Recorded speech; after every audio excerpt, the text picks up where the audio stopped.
Okay,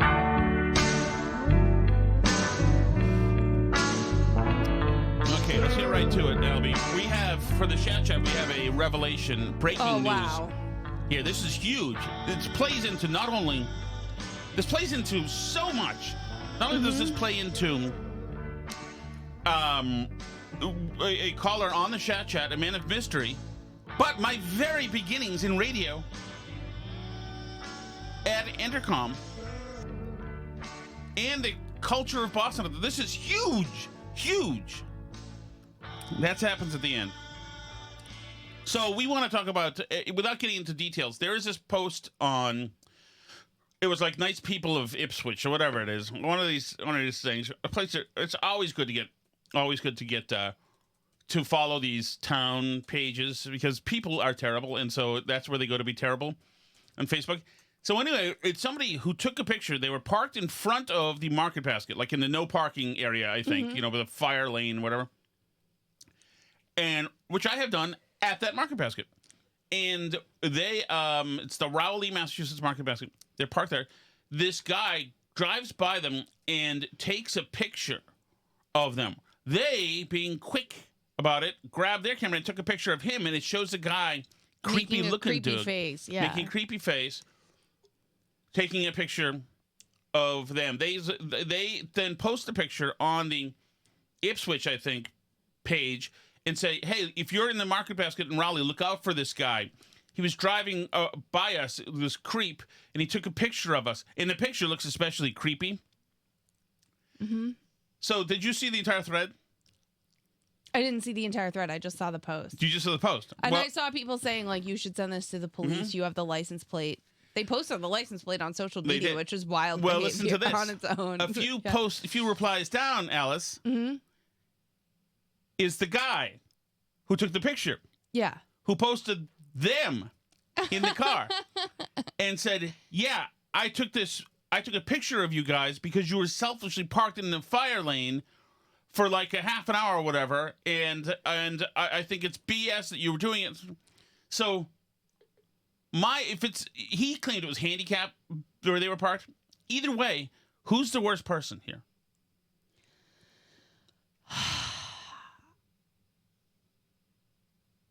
I don't know.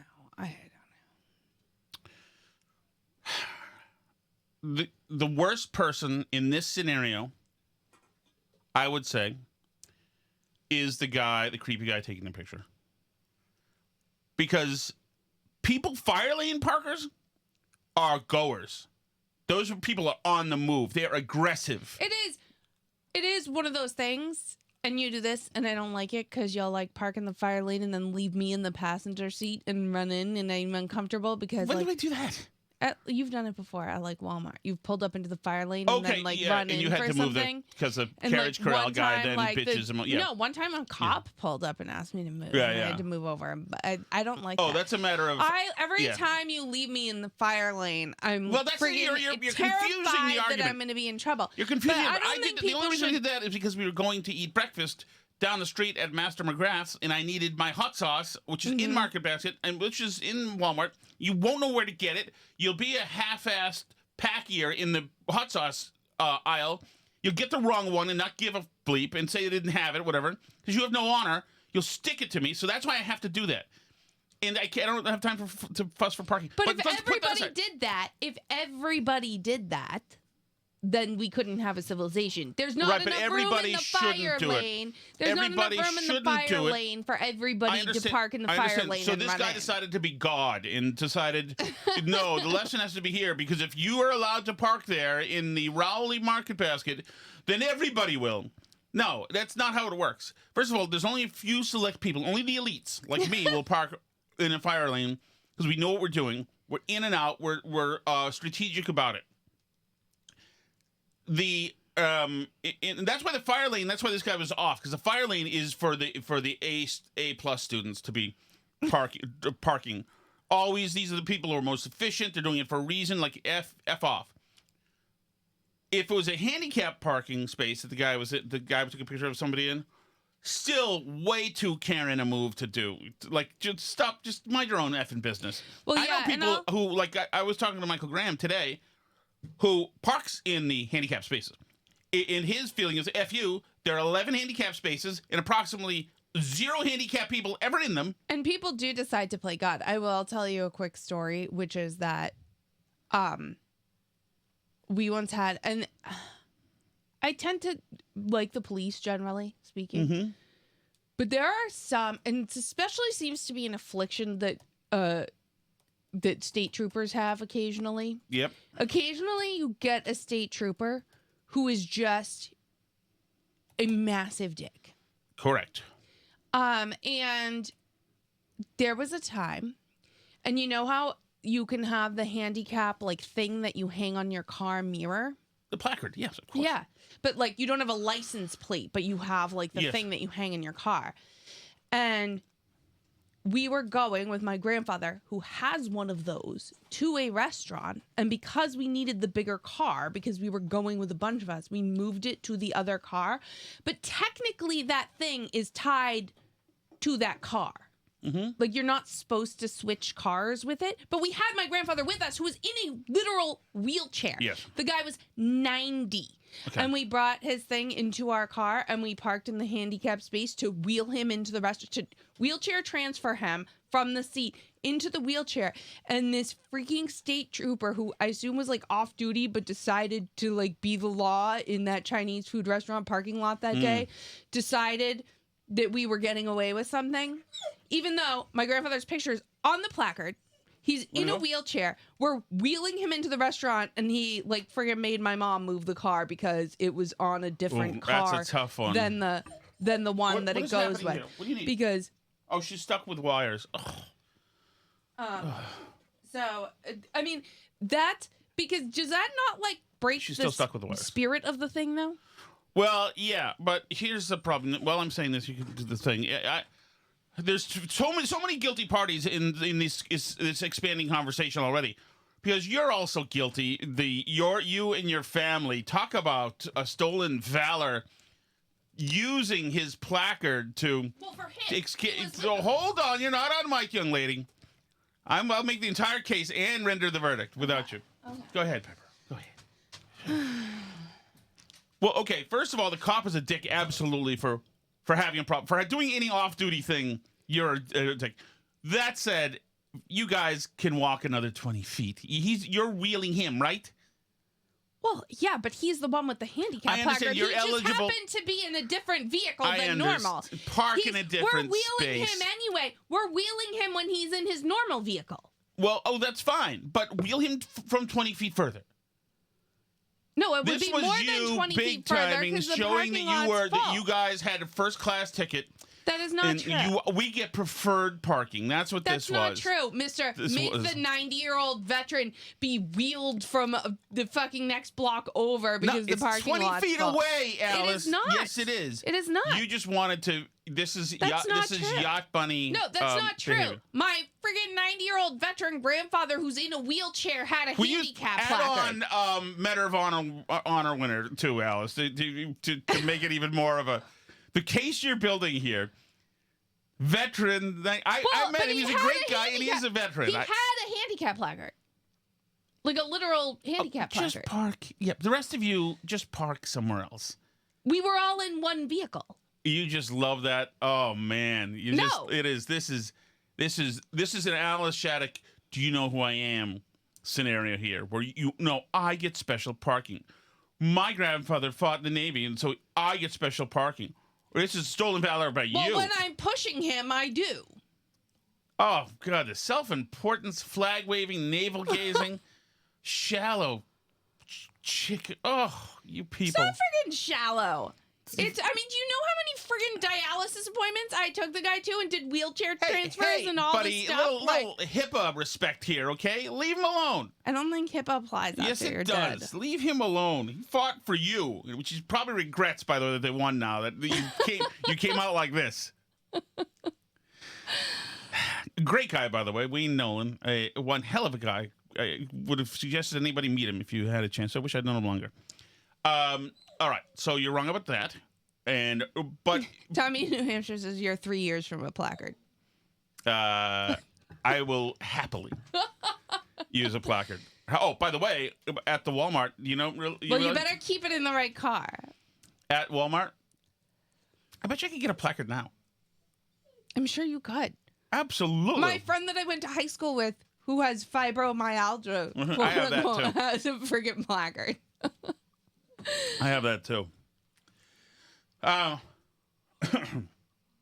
Market Basket, I just want to mark the time here because I bought my son sunglasses for camp, just so if it's bright, he's out in the water. And he's or whatever. at camp and they're here.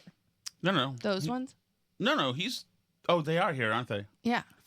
But anyway, he's like, can I get these ones? They're for $8. Can I get these ones? I said, I bet you there's a cheap, we're in Walmart. As long as they're polarized, we'll get some really cheap ones.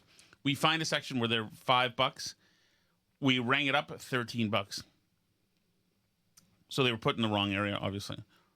Which means, guess what? What's going to happen at the Seabrook Walmart? So, You're so embarrassing. Stop. Gary J. Geiper is going to be... And you're going to accuse me of trying to do something Gary wrong? Geiper. Because That's not wrong. That's not wrong. I friggin' wheeled I'm my offsetting the grandfather debit from a handicapped space in the wrong car. Was he a veteran of a foreign war? Yes, 2 foreign wars, Okay. in fact. So now I am going to... Gary will be dispatched to the to that particular Walmart, which means I have 5 plus 8 is 13. So I have $8 worth of merchandise for Gary to collect. What should I get? That's the question. 266-683. No, wait. 266-1100. You're next on WHDH. I want to know, what should I get with my $8? My $8 credit that Walmart owes me, where I will be. You can actually. By the way, I heard one of the shows that I listened to. I listened to a few Shattucks today. I'm behind. Where do you listen to them? On my phone? What? But like when you're doing what? Well, I'm working. Really? Occasionally, when I'm doing like a mundane task where I have to do something like, that's just repetitive and stupid, I will listen to your show. So mundane times are for the Tom. Okay. Well, I can't listen to stuff if I have to like really think. Yeah. But I put on a podcast if I'm behind on Shot of Shattucks already because my life is such. But I was listening and I heard you like almost start to list out the Connecticut phone number. You could list our Google Voice number and take calls. You can only take one call at a time. There's not like lines, but you could. I don't know if I have it open. The... It's under usually when I use your account for something. You could because people have asked you about taking live calls on Shot of Shattuck, although it's not live streamed, so I don't know what you would do. They wouldn't know what I was talking about. Yeah. But for this show, we are live streamed, so you could take live calls on this. Okay, let's see. Is it voice? It would kind of be, it's like Google Voice. Play, Earth, ads, voice. There we go. We are up and running, else. We are up. You have the Google Voice open? And running, yes. You're going to shout out the number so that if somebody's listening on Patreon and wants to call it, they're not going to call in. It's going to be embarrassing, but you can do it. Right here at 978-308-2646. 978. Look, I could call Jerry. Should I call Callahan? You can call anybody you want to. It's like powerful. I can call your sister. Wow, this is indeed having power. All these people I could call. State Governor's Office. Should we call this? Let's call this. We're going to become a prank calling show. Yeah. Like those fake ones that radio shows used to do. Full of bits. Yeah. What was the one called? They all had names, although. The Wine Line? No, but the 98.5 had one. Oh, yeah. 94.5 had one. Like where they would supposedly prank call people. Yeah. That was, I started to catch on to radio things being a bit when I was a lifeguard because I would listen to whole shows all the way through and they would play the same bit each hour. Thank you for calling the office of Governor Ned Lamont. Oh. We are available to speak with you Monday through Friday from 9 a.m. to 6 p.m. Well, it's good to keep in mind that it's there. Good to keep in mind. It integrates with this roadcaster. Okay, let's get to some topics, shall we? All right, yes. Although you were saying something that you were listening to my show and you had a point. You started to read the number, and so you could do this number if you wanted to read a number aloud. I don't know that it would make much sense on that show, but if you wanted to read the number aloud on this show, people could listen live on Patreon and call in if they wanted to. Nobody's going to call in, so it's going to be embarrassing to read the number a lot. And I'm just maybe on like Freeloader Thursdays when we're live streaming and we have like a few more people. Do we call it Freeloader Thursday? Tim and Canton made that up. Oh, did he? Okay, fine. So we have that topic, your group chat investigative topic. And then we also have, Trump was like the funniest Trump ever today. This morning. We didn't even get to this. I didn't get to today's shot of Shattuck. One, the world is now sharing this picture showing AOC being fat. And I want to know from you, just politically thinking, not as a sensitive woman, but I want to know from you, does this matter for her brand? Sorry, wait, what? AOC is fat. There's pictures going around today showing her fat. It's so funny that you bring that up because I was just in the chat and people were saying, no, but I was just in the chat and people were commenting that it's 1,000,000 degrees and I'm wearing long sleeves. Yes. And part of the reason I'm wearing long sleeves is that people were accusing her of having bat wings today. And that was such a freaking vicious insult that I can never show my arms again in life. Oh, is that a thing? Bat wings? Is that a saying? It means your arm is fat up here. Oh, okay. Well, hers are. So I need sleeves that squeeze them in. So Alice that is a I fully don't dressed have... for winter summer guy. Yeah. Yeah. I don't want to be accused of having bat wings on the live stream. She thrives in discomfort. So does it matter? So that was it literally, those pictures of AOC and the comments on them were like an influence on my style choices today. Yeah. So just letting everyone know. She's obviously she's still an attractive woman. But I do think, okay, here comes the racism, I guess. But like, I do think there are certain ethnicities, and Slavs are one of them, by the way, which I am, and Latinos are another one, where like at a certain age, you have to like fight to keep the weight off. Because like your body naturally wants to become like a fat grandma. Which one of those am I? You're neither of those. Okay. I don't know. So I don't get genetics. I feel like there's lots of gluttony. Old skinny wasps. Do you know what I mean? Yeah. Like, I'm saying women, right? Like, but there's like Slav grandmas and like Latina grandmas are all a little like chubby, aren't they? You go here alone, my friend. You have to. I'm saying this. I'm telling you, AOC is not the hottie she was. Okay. And well, I'm asking you if that some of us have to like fight nature. I'm saying. You have to fight nature to be fat. I have to fight nature not to be fat. Okay. Is this going to hurt AOC politically? No. Is there anybody else who would like to have this conversation with me? Because Alice is not capable. Do you think it's going to hurt AOC politically? Yeah. I don't think so. I think socialists like a socialist. No, I think you see those pictures of who's the dirtbag who was Castro's little buddy? Trudeau? No, that's his son. Yeah, Never mind. The guy in the beret, Che Guevara.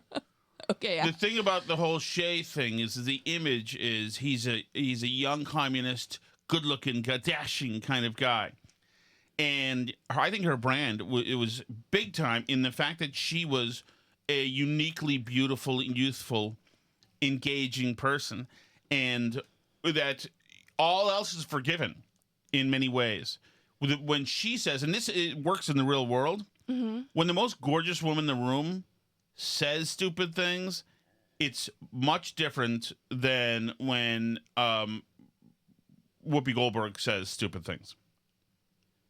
Things are gilded and painted with gold leaf when a beautiful woman is remarkably done. So you think like a dummy socialist could win men back to the Democratic Party if she was hot?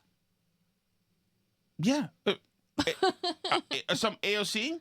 Yes, I think she could. As a matter of fact, I think just look right now. Maybe that's the reason we don't let people run for president until they're 35. Well, but also look at the dude who's about to be the new mayor of New York. You think he's good looking? Yeah, technically good looking, ethnic guy, good socialist, a good communist, a Islamo-fascist. an anti-Semite. He's like all the hot things he is now. You know, and the look is part of that. Look, and they're Jose going to screw Padilla, themselves with their stupid ranked choice voting. Yeah. Sure. Jose Padilla being this like bloated moron, he doesn't have that. He can bitch and moan and cry, and like you know, like there's any number of other people, all these overweight, incompetent mayors, like they don't have the looks part of the thing that are important. I think AOC's looks were a huge thing with her. I think there is no Republican who aren't going to vote for her, but will tolerate her, who has not watched her on the BU rooftop dancing and said, yeah. I think there are many Democratic men who haven't because they are either asexual or homosexual for the most part. I'm finding, and so they're a little less into it. But yeah, I think that her brand is hurt by this. I want to go for this. This is a chick. This is Nate Friedman. His guy, he's like on the street reporter guy. He talks to this lady who voted for Mamdani, the Islamofascist mayor. And this question is simply about whether or not the 19th Amendment was as disastrous as we think it was. So he asks about her. I voted for Mamdani. Okay, can you tell us why? I'm just looking for someone new and not part of the established Democratic Party who also hasn't been accused of sexual assault. I spoke to the other side a little bit, and they're concerned about like the government-run grocery stores and the free buses. What's your response to that? I think government in the U.S. is great in the sense that there's always balance, right? Like no one person is She says in New York City, thinking there's always balance. making all the decisions, and so I think there'll be balance within. He describes himself as a Democrat socialist. Like, do you feel like socialism would work in New York City? No, not necessarily. Right, but free stores and free healthcare and free daycare and free stuff and free EBT and all the other stuff, that she's all for. And free college loan forgiveness, all the socialist things she's for. She knows she's not supposed to like socialism by name, so she's against it. But the other thing is that she said she wants to change, and he hasn't been accused of sexual assault. Right. Those are two things, two reasons that are not reasons to vote for anybody. You don't know because you know. It's funny Cuomo is not going to be in charge of making sure that when you're plastered and you need an Uber ride, that you get home without his hands on you. That's not his job. He's in charge of building stuff, making the cities and the state work, and all sorts of other things. He's in charge of being a manager. That's it. It's kind of exciting, though, that New York City is going to go this route. And this is their like Democratic stay with primary. It for a second here. We're like, this is so like it's so amateurish. But she's essentially voting for the person. Mamdani gives her a good feeling, and he's someone. It's a change from the norm. Yeah, it's a change from the norm in the sense that he's an anti-Semitic, Islamofascist, radical psychotic. That's a change from the norm. Who, like, he couldn't even vote like 4 years ago because he wasn't even a citizen yet. It's so tosses insane. and throws himself into new accents depending on who he's talking to all the time. He's a psychotic. That is a change from the norm. You're right. It's a change from the norm in the sense that this guy makes Bill de Blasio with his mouth noises while eating a burger in front of people seem sane. Well, yeah, and it tells you all you need to know that like Michael Bloomberg has donated like $1 gazillion to super PACs trying to get Andrew Cuomo elected. The elite whatevers of New York, like the people that just need New York to function, the business people and stuff, are wigging out right now. And meanwhile, all the crazies are like, woo, momentum, Mamdani, or whatever his name is. And like Cynthia Nixon's out here like posting videos of herself voting. But did you see the Andrew Cuomo video of him voting for himself? No. Because that was funny. I sent it to us. Because they asked him, because a bunch of the other candidates said they were putting him as a second choice, right? Okay. Like the reasonable ones. So people asked him when he was filling out his ballot if he was putting anybody as a second choice. Do you think he is? No. Do you think he was shy about telling them that? I do not think so. I don't see where it is. I definitely sent it to us. No? Oh, I'll find it again. Phil. I see, yeah. I see pictures of him voting. Oh, here we go. Maybe this is it. If you want the city to change, the way you change the city is by voting. Is it a little warm today? It's a little warm. Is it I don't know if this is gonna happen. oppressively hot, like they said? I don't believe so. I brought my precautionary voting equipment with me today. Yeah, it's a little warm, but today is the day, and you have to vote. There we go.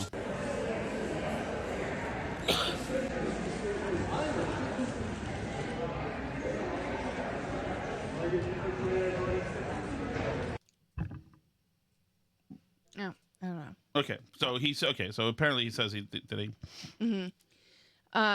Yeah, Splash in the chat says Hitler, Lenin, and Pol Pot were all changes from the norm. Yes.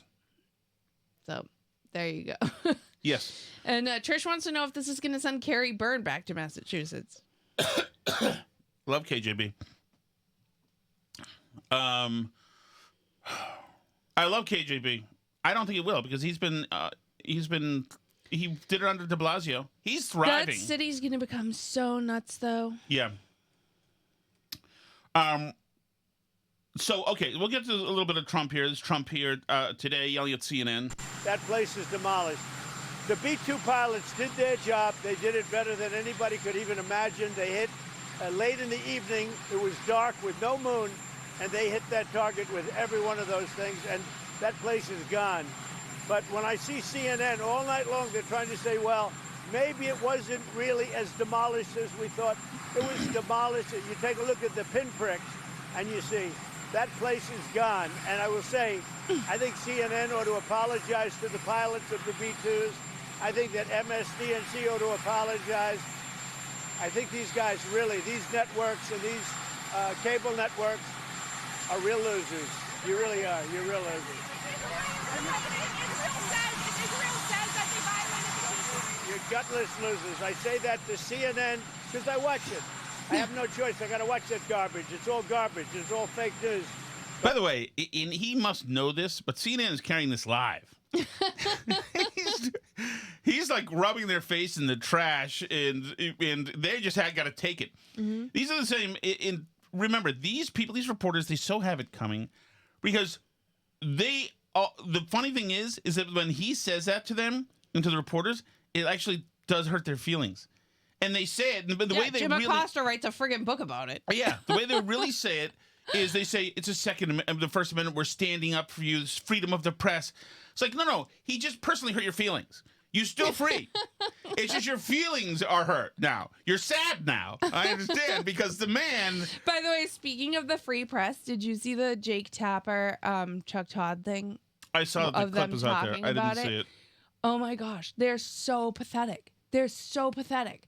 So they're talking about like Biden and like wondering if he was ever really this family man that they covered him as the whole time. Was running in the Don't tell me that they do this. They do.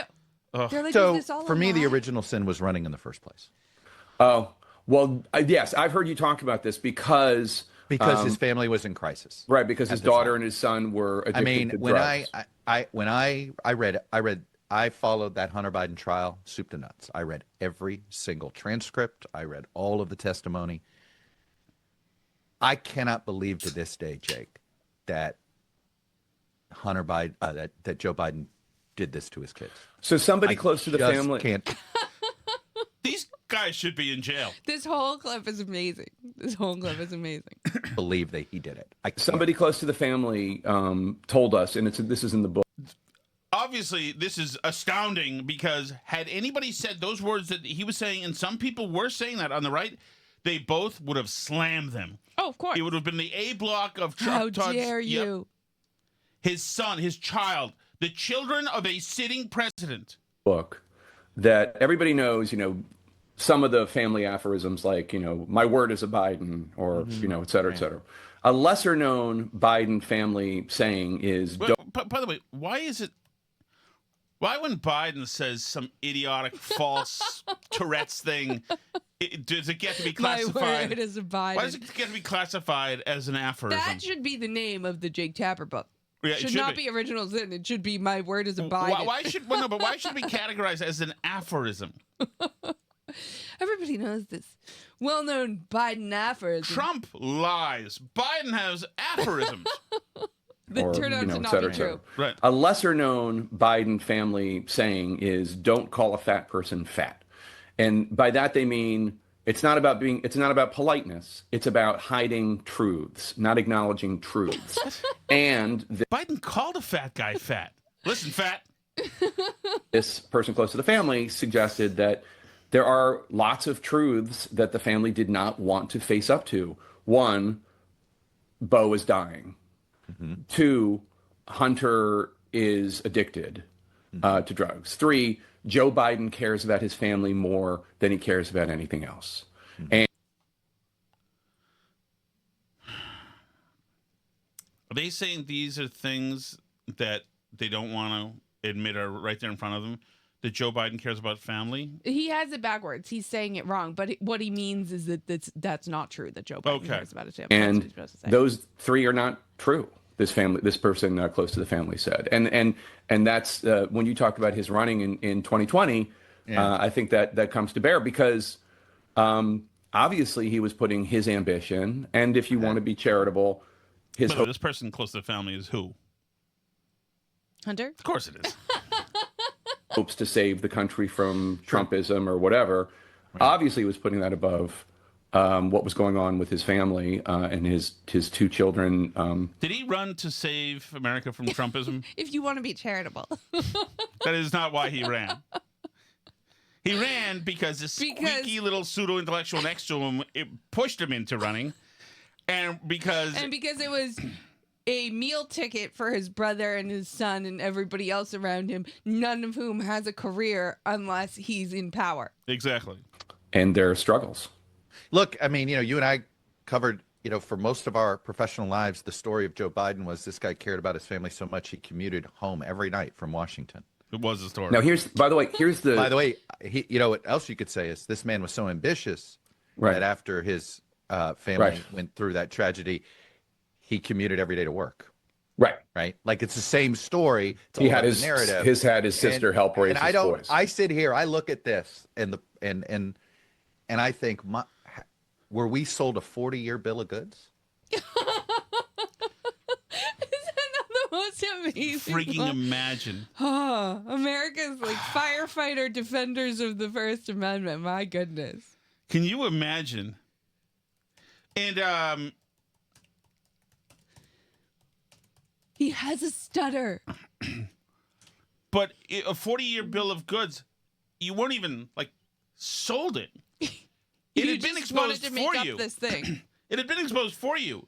I think I'm a lot smarter than you, Chuck. All that stuff we were talking about since 1988. He was a lying, plagiarizing dummy who did not care about his family whatsoever. The McLaughlin group was laughing at him in the late 80s. They were laughing at him. That includes some Democrats in there.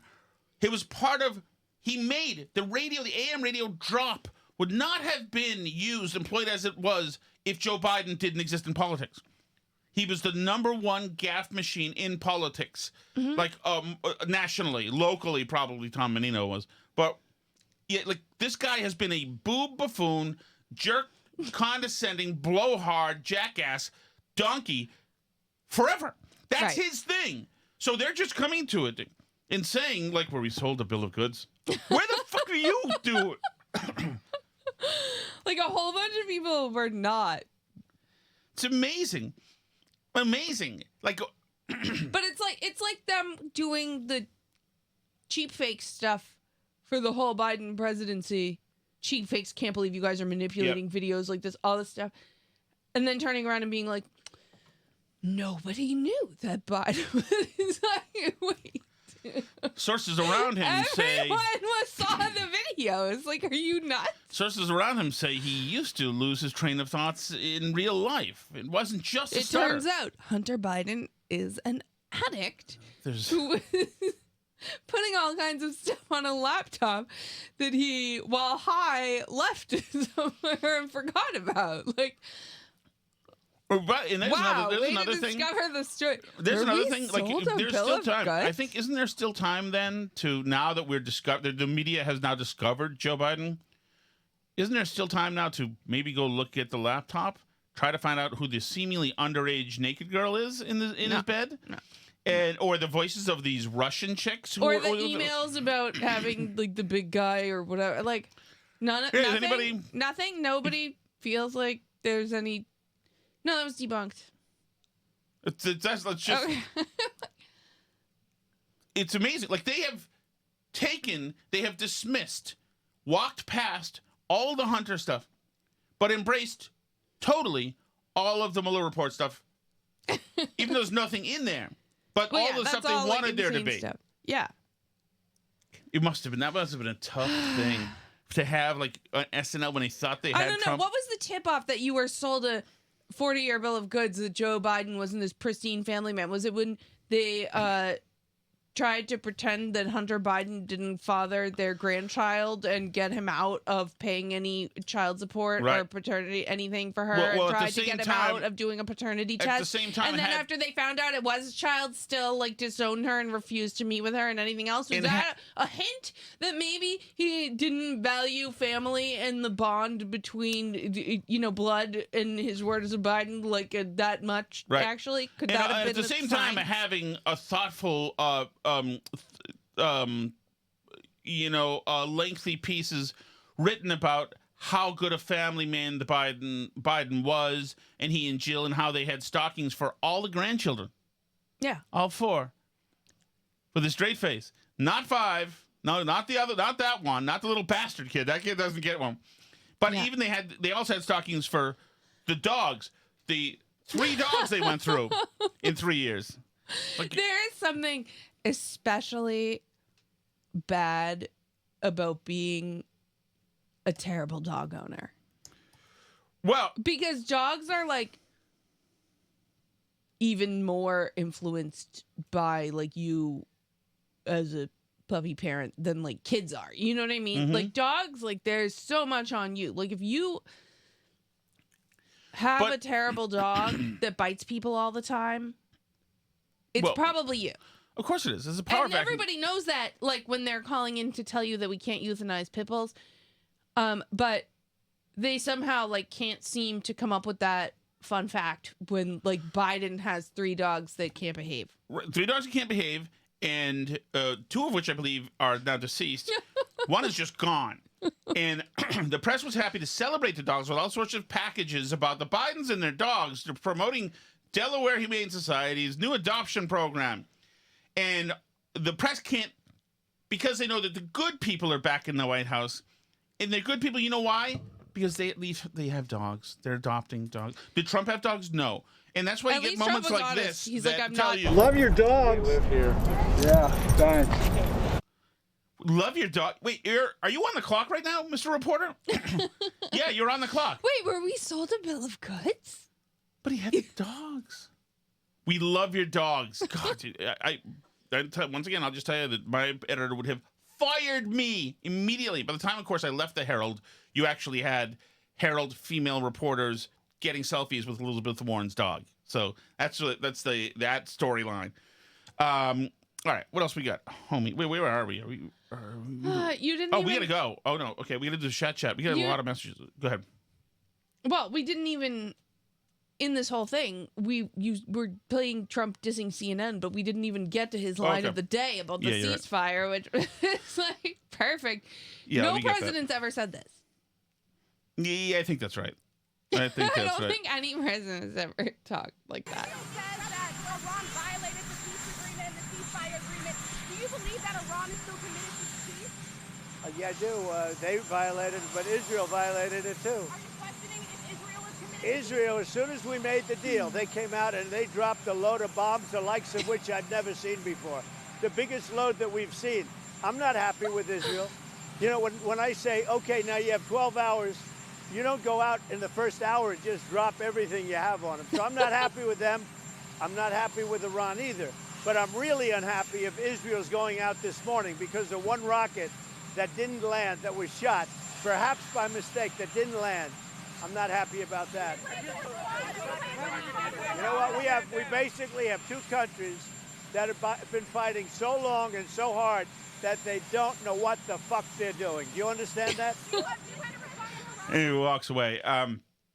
So I've got no problem with him saying that. I think he's wrong. I think that you do it precisely. If you're going to have a ceasefire, you ramp it up as hard as possible, and then that's how you go into. That's how you go into a negotiation. And Putin is famous for this as well. Is that when he sees that Trump wants them to get together, he starts bombing the crap out of Kyiv, and that way it helps you with momentum towards the negotiation. I think that's what they were doing, even though they kind of had a deal. But also, Trump got pissed off that they were about to friggin' start up again this morning because Iran didn't finish quick enough for the ceasefire to kick in, and Israel said they violated it and they were going to retaliate, and then all the your kid's going to be maimed in Iran people were all like, see, there is no ceasefire, this is all, we're still at war, all this stuff. And Trump was like Ripley, I think, at both of them. Well, yeah, and wanting them to calm the F down. Well, he also knows what's been said. So. He knows the story that's been told, the tweets, along with his appearances, and all this goes into the package they send into the Nobel Committee. And then when there's a fist fight between the people who just had a ribbon cutting together, then it blows the presentation up. So that's why he doesn't like this crap. No, he got pissed off and he was honest. And I think it was great, and I think it sort of scared them both down from doing anything else. Sure. So it worked. I also think that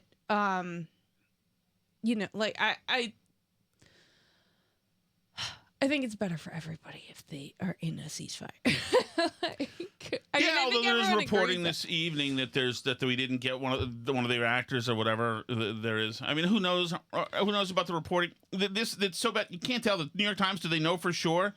But there's no way. I mean, we don't know. Also, another thing that we should look out for. Mm-hmm.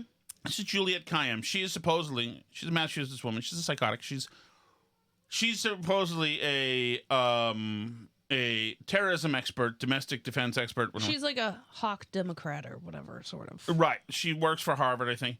She says, read, this is barbaric and perverse. It's John Favreau, Obama bro, says, is this what you wanted, Stephen Miller?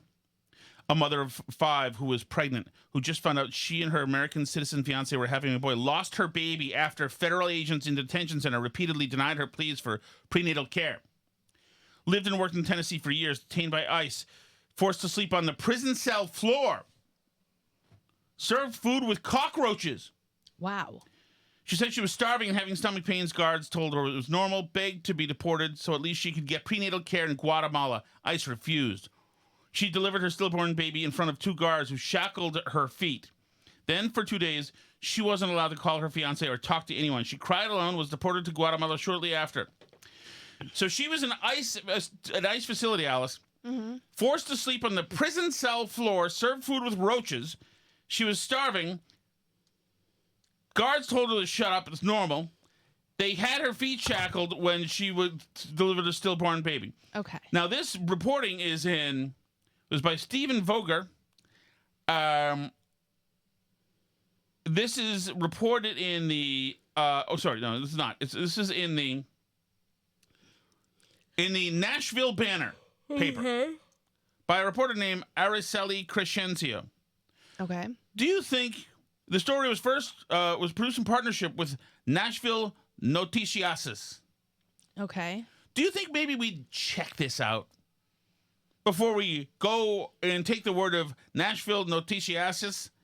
Maybe it's unlikely that an American ICE facility makes pregnant women sleep on the jail cell floor and serves them food with cockroaches and gives them no health care checks or no anything else and shackles her feet when she's saying that she's having labor pains.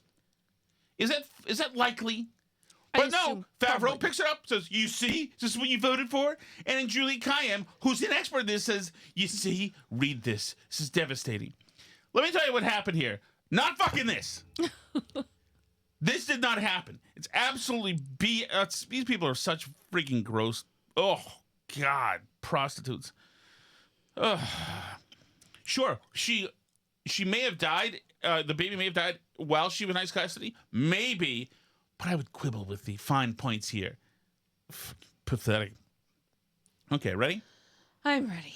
I'm ready. Okay, we've got some serious breaking news You've happening. told me this. You've not given me any details, but this is what I've heard. Right. Holy God, I'm old. I'm looking at this video that I posted up here of EEI from 2003. And I'm like older now than Jerry and John. Those guys were young then. Jerry looked like a kid. Callahan. But we'll play that in a second. But okay, let's get to the chat.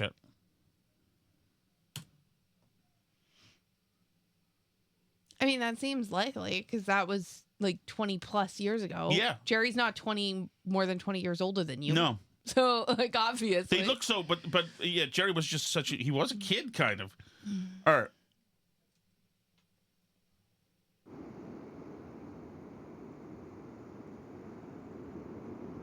Hi, Steve from Merrimack. Hey, Steve. Unfortunately, I will be unable to attend Julie and Phil's Fish and Goose soiree scheduled for July 19th because I will be hosting members of my own family up at the lake. What? And I'm really looking forward to it too. It'll be one of my brothers and one of my nieces and at least two of her born out of wedlock children. It's going to be awesome. I'm really hoping Tom Homan mistakes me for an illegal alien, breaks through my front door, and kidnaps me. Oh my goodness! Because going to El Salvadoran jails is my preference to that weekend. Okay. Oh my goodness! Thank you, Steve. Bring them down to Attleboro. We just need a head count. They all want to go, I'm sure. Interesting and intriguing story from Tom this morning on Shattuck about the behind-the-scenes goings-on at the Herald. Yes. I told the story, Alice. Which changing names? My exit story. Oh. Changing names. And also impressive that Tom did not reveal the players involved and did say that we'd probably recognize some of the names, but wouldn't reveal who they were. Right. I would just say anybody who wants to know who was involved, just show up July 19th to the Burn Barrel Pod get-together. Slide Tom probably just one happy dad. Don't think it'll take any more than that. And ask him if you can take a picture with him. And he will answer any questions that you have. You are damn... Leak like a sieve. Leaky Shattuck. That's what they call him. Tim, you were right about that. There was speculation that the person, one of the villains involved here, who was really gunning to be an online sideline sports reporter, was Megan Ottolini. It was not Megan Ottolini. Megan Ottolini, by that time, kind of was a sideline sports reporter and was not in management.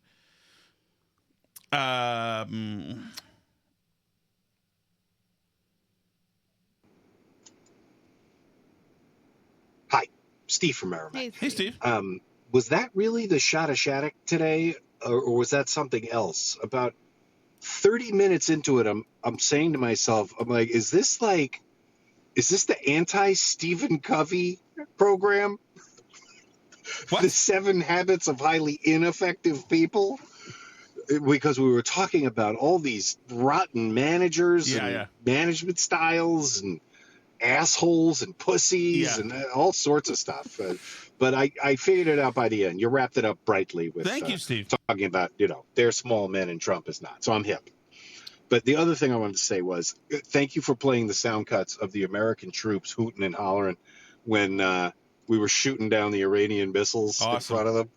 The one kid, it sounded like an outtake from Full Metal Jacket. The one kid yelling, "Suck my red, white, and blue American you-know-what" was just fantastic. I love it. That was. Have you heard that?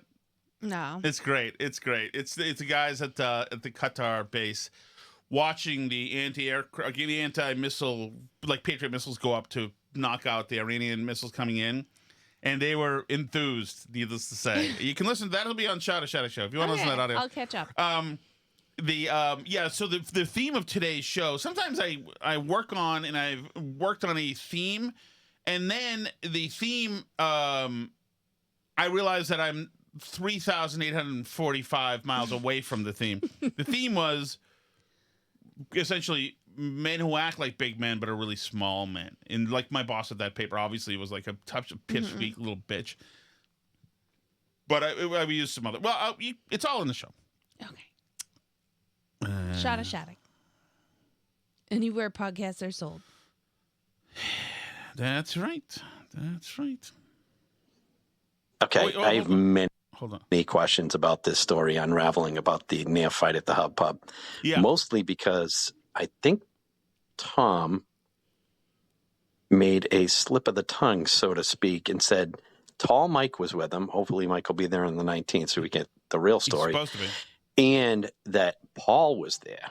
Paul? As part of the crew. Now, was this Paul? That is from not true. The South End? I didn't see Paul. The one Tom used to do the tango with late nights? That Paul? Was he there as a significant other? Oh, I can't wait to get to the quote-unquote bottom of this one. Oh, that is incorrect. That is slanderous. Paul was not there. I never saw Paul at the Hub Pub. Paul was a red hat guy and a sporters guy. It was me, Mike, and Dan. We were the three. We were the fight card. It was us versus these other dirtbags. Mm. And so that's what it was. There's no Paul whatsoever. No Paul whatsoever. But thankfully that fight was called off before it happened, because that would have been a Tom and Mike get punched hard and go down ingloriously fight. Dan probably would have wiped the floor with the rest of the guys. But that's the thing, man. That's the thing. That's what I learned. That's what I've learned. I should have told the story that my dad used to tell me. We went to the Dugout, which is a great bar. I don't know if it's still there. It was at BU on Comm Ave in Boston University, for those of you. And Site of my 5-year high school reunion, which I did not attend. Right. Can I have the story back now? Yeah. Okay. Right. That was great, though. Thank you. But so my dad talked about. We went there one time in the 90s. My dad, myself, probably my brother. And oddly enough, there was a bartender. His name was like Jack or something, or like Cliff Kennedy, bartender who was there. Who was they usually have bartenders. Who was like, thank you. Oddly enough, there was this bartender there. God, fucking Ford. We are Sharia lawing this freaking house soon, dude, and you are not saying a word in your little burqa. Anyway, the bartender. Do I have to be in here? The bartender. Who was there? My dad.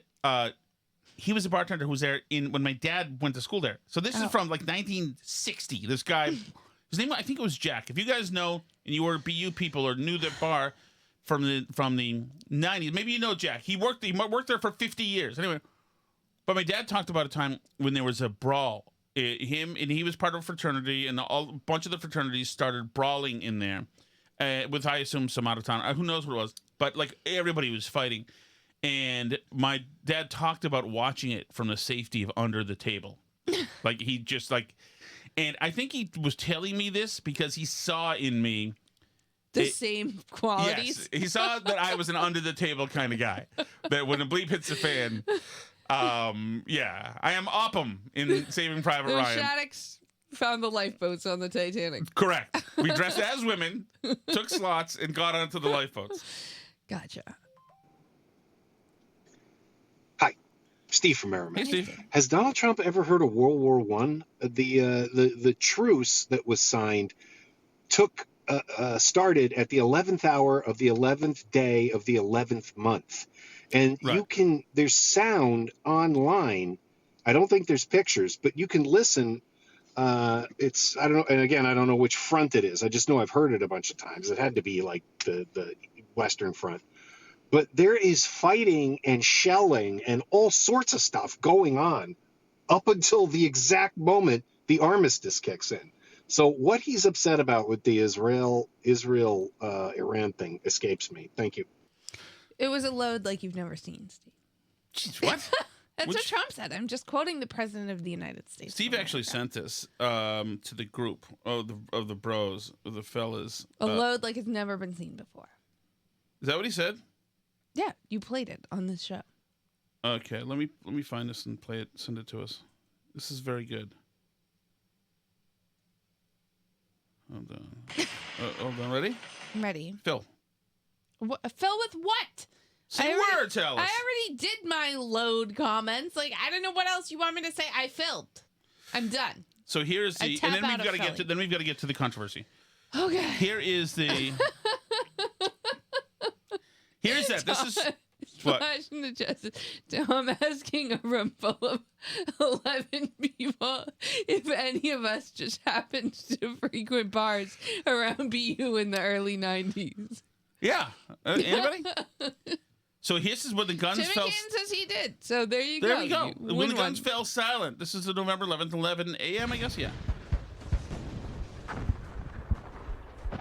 So now it's 10:58, Alice. I'll speed it up. Now we're 10 seconds away.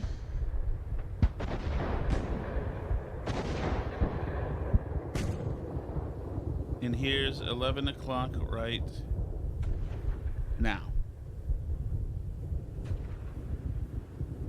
Somebody's watch is late. Interesting, isn't it? All the fighting artillery stops. That's a great piece of audio. Good going, Steve. Okay, the controversy is this. Billy didn't call today. But my mole, Tommy, New Hampshire, has been doing a deep dive. Oh, wow. Oh, there's one more. Hold on. Steve from Merrimack. Hey, Steve. So, Tom, the recent footage of Dave Portnoy getting thrown out of a pizza place, that's like 5 or 6 years old. Oh, is it? I saw somebody try to repost this online as well, and in the comments, anybody who knows anything about the pizza reviews was pushing back. Yeah, so I don't know if you know the story, but he was doing a pizza review for this place called Goodfellas Pizza. Yeah. Some backwards hat wearing douche manager came out and was like, do you have permission to film in my restaurant? Well, and then he raises both arms and points high. I'm going to have to ask you to leave. Like the total DB move of all time.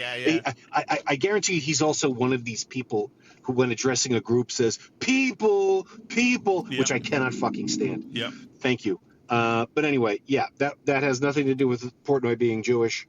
It has everything to do with Portnoy being obnoxious. But Goodfellas actually closed down after that. Wow. And re-educated their staff and reopened. I don't know if they're still open. Anyway, thank you. That's good to know, Steve. Yeah, that was too good for me to check. I needed it to be what I thought it was, hoping it was. Okay, so Tommy from New Hampshire has been doing a deep dive and has made he has a theory, a hypothesis, Alice. Okay. Are we encouraging like doxing or something Yes, here? we are. A hypothesis Okay. that he knows who Billy is.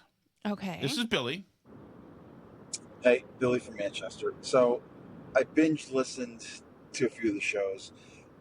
It's not a shot of Shattuck anymore. It's so long. Okay. It's a fifth of Shattuck. We hear Billy. Okay. Now, his hypothesis is that Billy from Manchester is a Bill who used to call WEEI.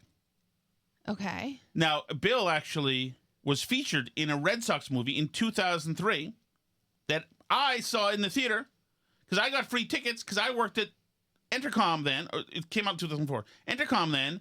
Is this the Drew Barrymore one? No, that's Fever Pitch. And Okay. This is about the Red Sox 2003 season, Cowboy Up. Okay. Kevin Millar, all those people, where we lost at the end. Right. So, by 2004, it came out. A perk that we got for working at this place is we get free movie tickets. Okay. So me and my brother and my boys, we all went to see this movie. And so this caller was a Dennis and Callahan caller. His name was Angry Bill. Okay. Famous caller. In this movie, talked about him. He used to take notes and have pages and like where he was fairly humorous. I mean, if this is true, I'm like kind of flattered. That would be incredible. And so like he fingers in the police sense Angry Bill as being the guy. Okay, we all know Billy's voice. Play the clip. From Manchester. Alice, I didn't get this successful for getting to the point, Alice. It's the journey. Land the plane, Dom. Land the plane. It's the journey that's bought us all of this, Alice. Here we go. It starts with John Dennis and Jerry Callahan. Petey, that would be Petey Martinez and Petey Arnett, and anything else you want to talk about. Just mention me. I got to concentrate. It's Billy. Opening day, we're hopeful. I mean, we're starting on the same page. No way. This But is I a know way deep heavier down we Boston know accent. The Yankees are starting on a different page. Because if they need a guy, they're going to get him. If we need a guy, we're not. Today. Hello, Angry Bill. Morning, boys. My whole life I've been a Red Sox fan. Okay, we'll go back to Billy. One. Sounds more like Tim Tom and and Billy Thompson, in Manchester. big fan right now because he likes me. So that's number one, or that's number two. And number three, High Pitch Alice has got to go.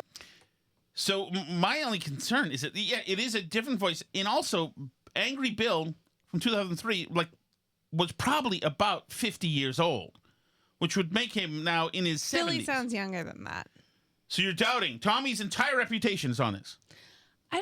I like Tommy's reputation. I don't want to ruin Tommy's Wow. entire reputation, but I'm not sure if I buy the theory yet. I have not been sold. This is I Tommy. have not been sold on this theory at This all. is Tommy's Geraldo Rivera, Al Capone's vault. Empty safe or whatever. Al thing, Capone's yeah. vault moment, or Mhm. maybe his one that you'd like more is General Colin Powell giving the weapons of mass destruction speech. Wow, that's quite an indictment I'm from not you. sold. I need something more than that Quite to an be indictment. sold on this theory. You're a Tommy, New Hampshire denier, Alice. I don't know. I'll take all theories. I listen to anything, but I don't believe everything. I don't know. I don't know that I buy that one. So, LGBTQI+. so Billy, call in and confirm. Let's hear some information. If you're Angry Bill, then I'm happy actually. If you're Honored. Angry Bill, but I'm not sure if I buy this. So, okay. Appreciate everybody. Join the Patreon. Listen to the podcast. Love you guys.